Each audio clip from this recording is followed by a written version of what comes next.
ገባሬ ተአምር ዋይ ምራኒ ለወልድከ ፍናዝር ኮሳይ መርቆሬዎስ ሰማይ መርቆሬዎስ ሰማይ ገባሬ ተአምር ዋይ ምራኒ ለወልድከ ፍናዝር ኮሳይ መርቆሬዎስ ሰማይ በአብይ ኃይለ ስልጣን አሰሮ ለሰይጣን አጋዙ ለአዳም ሰላም ምዝስ ኮነ ፍስሐ ወሰላም።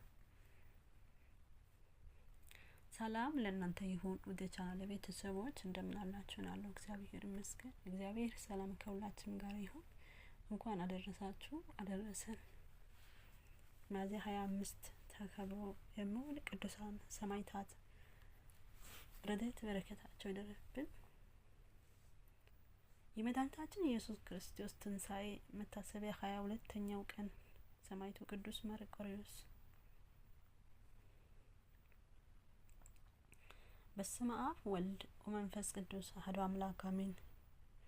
አምላካችን መድኃኒታችን ኢየሱስ ክርስቶስ በትንሣኤው ክብር ለምናመሰግንበት ለሰማዕቱ ቅዱስ መርቆሬዎስ ወርሃዊ መታሰቢያ ክብረ በዓል እንኳን አደረሳችሁ አደረሰን። ሰማዕታት የዚች ዓለም ጣዕም በእውነት ናቁ። ደማቸው ስለ እግዚአብሔር አፈሰሱ። ስለ መንግስተ ሰማያት መራራ ሞትን ታገሱ። ውዳሴ ማርያም ዛሙስ። ቅዱስ መርቆሬዎስ አገሩ ሮም አስለጥስ ነው። አባቱ እናቱ አርማንያውያን ነበሩ። እሱ ቅዱስ መርቆሬዎስ ከተወለደ በኋላ መልአኩ የተናገረው ቃል ሁሉ እንደፈጸመ ሲያወቅ አባቱ ከነ ቤተሰቡ አምኖ ተጠምቋል። የመርቆሬዎስ ስም በጥምቀቱ ፋደር ነው። ገብረ እግዚአብሔር ማለት ነው።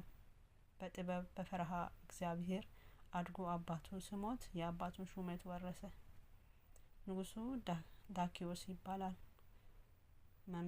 መመለከ ጣዖት ነበረ። ጣዖት የሚያመልክ ነበረ። በርበሮች በጠላትነት ተነስተውበት እንደምን ላድርግ ብለው የምክር ቃል ስልክበት መልአኩ በአምሳለ ወረዝ ቀይ በልህ ሰይፍ ይዞ በዚህ ጠላቶችን ድል ትነሳለህ፣ ደስ በልህ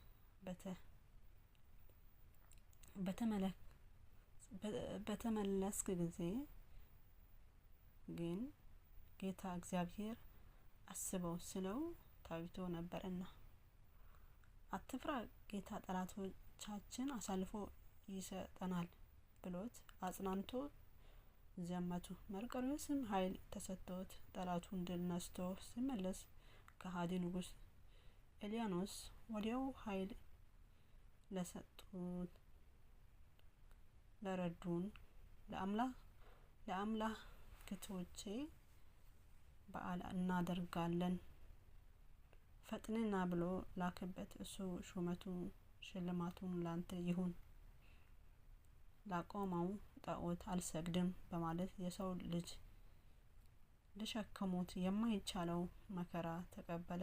በመጨረሻም ህዳር 25 ቀን አንገቱን ቆርጦ ገደሉት። ደም ውሃ ወተት ከአንገቱ ፈሰሰ። መርቆሬዎስ ከእረፍቱ በኋላ ብዙ ታምራት አድርጓል። ፈረሱ ለ7 ዓመታት ወንጌል አስተምሮ በኋላም አንገቱ ቆርጦ ገድሎታል። እንዴት ብሎ የሚገርም የበዓላም አህያ ይጠይቃት። ዘኍልቍ 22 ከቁጥር 28 ለእግዚአብሔር የሚሳነው ነገር የለም። የቅዱስ መርቆሬዎስ ስዕልማ በአዎንታ አንገቱ ዘንበል አድርጎ ምስክርነት ሰጥቷል። ይህን ሊታወቅ ዛሬ በሀገራችን በምድር ተጉለት በስም ከታነጸው ቤተ ክርስቲያን ካህናት ድህነት ስዕሉን እያሉ ሲዘምሩ ጎንበስ ቀና ሲል እንደሚታይ ይነገራል። የሰማዕቱ ቅዱስ መርቆሬዎስ ረድኤት በረከት አማላጅነቱ ቃል ኪዳኑ ከሁላችንም ጋር ይሁን። አሜን። እኔን የሚወድ መስቀሉን ተሸክሞ ዕለት ዕለት ይከተለኝ። ማቴዎስ 10 ከቁጥር 38 እስከ 40። እንግዲህ እነዚህ የሚሉ ምስክሮች እንደ ደመና በዙሪያችን ካሉ፣ እኛ ደግሞ ሸክምን ሁሉ ቶሎ የሚከበን ኃጢአትን አስወግደን የእምነታችን ራስ ፈጽመው ኢየሱስ ተመልክተን በፊታችን ያለው ሩጫ በትዕግስት እንድንሮጥ እርሱ ኖርን ንቆ በፊቱ ስላለ ደስታ በመስቀል ታግሶ በእግዚአብሔር ዙፋን ቀኝ ተቀምጧልና። ዕብራውያን 12 ከቁጥር 1 እስከ 2። የሰማዕቱ ቅዱስ መርቆሬዎስ ምልጃ ጸሎት ሀገራችን ሕዝቦችን ይጠብቅልን። ዕለት የሚታወሱ ቅዱሳን ቃል ኪዳናቸው ከኛ ጋር ይሁን። በሞት ላዳነን ትንሣኤውን ላከበረን ለመድኃኒታችን ኢየሱስ ክርስቶስ እና ክብርና ምስጋና ይሁን። የተባረከ ዕለተ ሰንበት ይሁንልን። አሜን አሜን። አንድ አምላክ በመሆን በአብ በወልድ በመንፈስ ቅዱስ ስም አሜን። ሚያዝያ 25 ቀን የከበረች ቅድስት ሳራ ከሁለት ልጆቿ ጋር በሰማዕትነት አረፈች። ይህችም የአንጾኪያ ቅድስት ልጆቿ ሳይጠመቁ እንዳይሞቱ በማለት ጸሎት ካደረገች በኋላ የቀኝ ጡቷን በምላጭ ቆርጣ በደሟ የልጆች ግንባር በመስቀል ምልክት ያደረገችባቸው ሲሆን ይህ ለልጆቿ ጥምቀት ሆኖላቸው ተገኘ። ቅድስት ሳራ አገሯ አንጾኪያ ሲሆን ባሏ የካህዲ ንጉስ የዲዮቅልጥያኖስ መኮንን ነበረ። ባሏም አስቀድሞ እንደ እርሷ ክርስቲያን ነበረ። ነገር ግን ንጉሱ በመፍራት ስክድ፣ እሷ ግን በእምነቷ ጸናች። ባሏም እኔም ንጉስ ፈርቼ ነው እንጂ በልቤ ክርስቶስን አመልካለሁ ይላት ነበር። ሁለት ልጆቿም ስትወልድ የክርስትና ጥምቀት ልታስጠምቃቸው አልቻለችም። ምክንያቱም በአንጾኪያ አብያተ ክርስቲያን በሙሉ ወድሞ ነበር። ወደ እስክንድሪያ አባ ጴጥሮስ ጋር ሄዳ ልጆቿን ልታስጠምቃቸው አሽከሮቿን ይዛ ተነሳችና በመርከብ ተሳፍራ በመሃል ኃይለኛ ማዕበል ተነስቶ መርከብቱ ልትሰምጥ ሆነ። ቅድስት ሳራ ልጆቿን ሳይጠመቁ እንዳይሞቱ በማለት ጸሎት ካደረገች በኋላ የቀኝ ጡቷን በምላጭ ቀዳ በደሟ የልጆቹን ግንባር በመስቀል ምልክት አደረገችባቸው።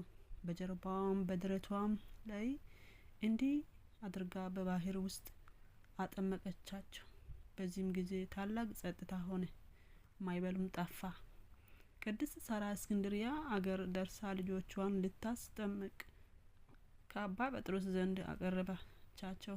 አባ ጴጥሮስም ሌሎች ብዙ ልጆችን እያጠመቀ በተራ ደግሞ የቅድስት ሳራ ልጆቹን ሊጠምቅ ሲል ውሃው እየረጋበት እምቢ አለ። እስከ 3 ጊዜ እንዲህ ሆነ። ምን እንደሆነ ቅድስት ሳራ ሲጠይቃት ያደረገችውን በዝርዝር ነገረቻቸው። እርሷም ፈታ ይቅር በሉኝ ብላ እግራቸው ላይ ወደቀች። አባ ጴጥሮስ አይዞሽ፣ አትፍሪ፣ ሃይማኖትሽ ፍጹም ነው። አንቺ ባጠመቅሻቸው ጊዜ በመለኮታዊ እጅ ያጠመቀችው ባለቤቱ ጌታችን ኢየሱስ ክርስቶስ ነው አሏት። ከእጃቸውም ስጋ ወደሙ ከልጆቿ ተቀብላ ወደ አንጾኪያ ተመለሰች። የቅድስት ሳራ ባሏ ይህን ያደረገችውን ሲሰማ ተቆጥቶ ሄዶ ለንጉሱ ከሰሳት። እርሷም ልታመነዝር ነው እስክንድሪያ የሄደችው አላት። እርሱም የክርስቶስ ወገን የሆነው ክርስቲያኖች አያመነዝሩም፣ እናንተ ጣዖት አመልኪዎች ናችሁ፣ አመንዝራዎች አለችው። ከካህዲና ጨካኙ ዲዮቅልጥያኖስ እጆቿን የኋላ አስሮት 2 ልጆቿ በሆዷ ላይ አድርጎ 3ቱንም በእሳት አቃጠላቸው። ቅድስት ሳራ ሚያዝያ 25 ቀን ሰማዕትነት በድል ፈጽማ ከልጆቿ ጋር የሕይወት አክሊል መንግስተ ሰማያት ተቀበለች። ረድኤት በረከቷ ይደርብን፣ በጸሎቷ ይማረን።